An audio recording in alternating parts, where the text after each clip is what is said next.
So for the animal project record, again, one animal species per project. So if you have a rabbit and a guinea pig and you decide that you're going to do both, that's fine. One sheet for rabbits, one sheet for guinea pigs, and guinea pigs can go under other. Okay. Again, name 4-H program year, which is 2019-2020. Age, again, as of January 1st. Years enrolled. And then you can check one. So just check. You don't have to put how many rabbits you have, just check the rabbit.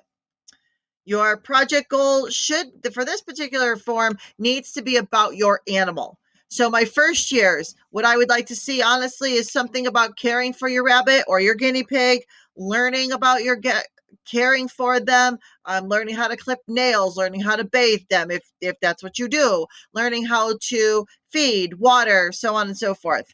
My more seasoned members, you know what to do with this.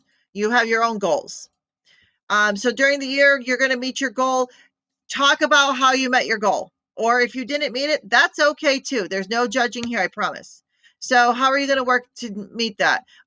You're going to attend your 4-H meetings. You're going to go to your workshops. Don't forget, we went to the mass workshop. That does count for us doing something.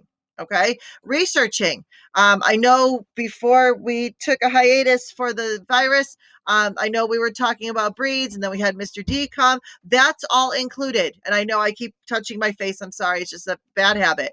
But that is part of it. Okay. At the end of the year, did you reach your goal? Yes or no? And then just talk about what happened. You can totally talk about the virus. I was on my way to reaching my goal, and then all of a sudden we didn't have any meetings because this virus came about. That's acceptable. The judges will understand. And do me a favor, please. Use capital letters in your sentences. Use punctuation. I'm sorry, the teacher just kicked in, but please use capitalization, punctuation, neatness. Again, neatness counts. Periods, punctuation. And if you need help, trust me, you can talk to me on that one too, because I am the grammar Nazi, and you can ask Abigail all about that. So did you successfully reach your goals? Yes or no? Your animal inventory. If you only have one, great. If you have 7 like we do, we need to do an additional page. Okay. If you have 7 and you don't want to use all 7, that's okay too. Sometimes we get rabbits in the middle of the year. That's okay. So if my animal number 1, we got Rosie at the Nutmeg Show because we won her in a raffle. She was in September. Our year starts in October. So I will still put down my date. I got her September 2019.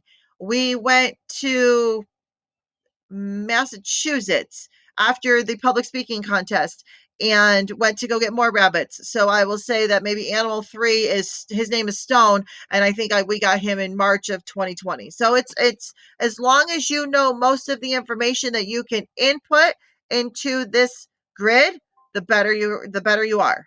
Okay, I'll have Abigail go through the entire list on the left hand side, name of animal, date of birth, and all that. Project activities. This is where we went to the 4-H day. Oh my goodness, I'm sorry, I'm drawing a blank. The Mass Rabbit Workshop. That's where we put the project activities. If we were to go to Paul's house or Vinny's farm or another farm that we can get to, obviously, I don't know if we're going to have time to fit that in. If we do, great. If we don't, we'll do it next year. But this is where you would talk about the rabbit workshop. The project income comes if you've entered your rabbits or your guinea pigs in a fair, if you have babies and you decide to sell them. This is where your project income comes in, because you're selling those babies for maybe $30 a piece or whatever the case may be. You can talk about that here.